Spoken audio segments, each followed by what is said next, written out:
When is a passionate celebration a step too far in boxing? The release of pressure, often after a bad-tempered, usually gruelling build-up, or perhaps when victory was severely in doubt, often produces an outpouring of emotion, particularly after the sudden dramatic nature of a knockout blow being landed. But what if the opponent continues to struggle and the defeat seems more serious? The naked emotion displayed in boxing, the extreme highs and lows, is part of the attraction. Selby standing over him, which we don't particularly like to see. I don't know what that was about, you know, shouting down at Silak when he was unconscious, almost on the floor. And so is the showmanship of characters like Nassim Hamed and Chris Eubank, who are often happy to play the pantomime villain. Spencer Oliver's debutant Romeo Romeo has been widely criticised for standing over his stricken opponent, stamping his feet. But at only 18, should he be given the benefit of the doubt when the exuberance of youth is taken into account? Yeah, difficult one. It's sparked off quite a debate, hasn't it, the Romeo story? Yeah, it has. In a way, I kind of get where he's coming from. He's trying to make a name for himself. He's got us talking about him. The same thing happened with Nas back in his day, so I get it. Do you get it, Richie? I think there's a time to celebrate, and certainly when your opponent's flat out on the floor, with people rushing around, I don't think that's the time to celebrate, to be quite honest. I think you have to wait till he gets up, at least he's on his stool, he's OK, then jump for joy, but not when he's...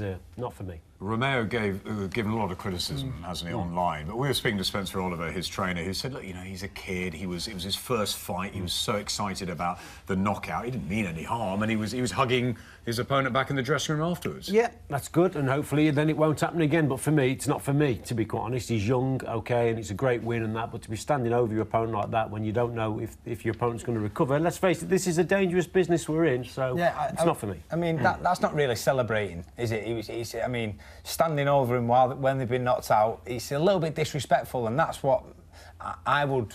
I mean, I'm sure Spencer will say to him as well, say, listen, I understand, you know, that's a little bit of your character, but you've got to sort of, you know, you've got to show him a little bit more respect than that. Because the key to boxing is respect, isn't it, between fighters? Of course, and, you know, the respect level that fighters have got for each other, you know, in general is really, really high, you know, before and after fights. You know, of course, emotions run high.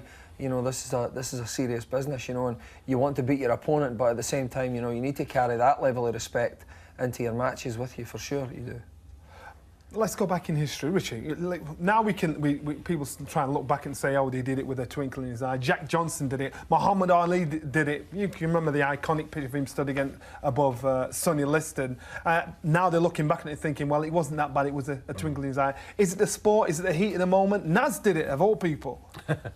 Yeah, of course it's the heat of the moment, and when it's a very even contest beforehand, and you get a dramatic victory like a knockout, then obviously emotions run high, but you've still got to have that bit of discipline, because all fighters have got discipline, remember. You've still got to hold back just a touch, be a little bit more respectful and celebrate at the right time, but when a man is down and he's on the canvas flat out, that's not the time. We look back at Ali's lines, don't we, now, and we think, you know, amazing stuff, but at the time, you know, it was controversial, wasn't it? I think there's a time and a place, and I think when it's a big grudge match and there's genuine dislike beforehand, that sort of goes amiss, you know. People sort of accept it when, you know, you taunt someone while they're down and stuff like that, because it's slightly more acceptable when you really genuinely dislike each other.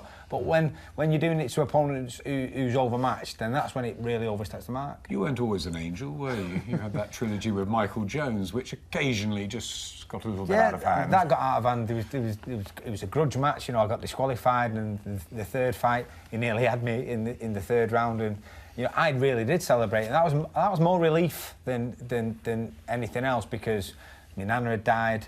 I'd lost 2 fights on the bounce, one to an injury and one disqualification to Michael. So really, that was, if I lost that fight, my career was finished.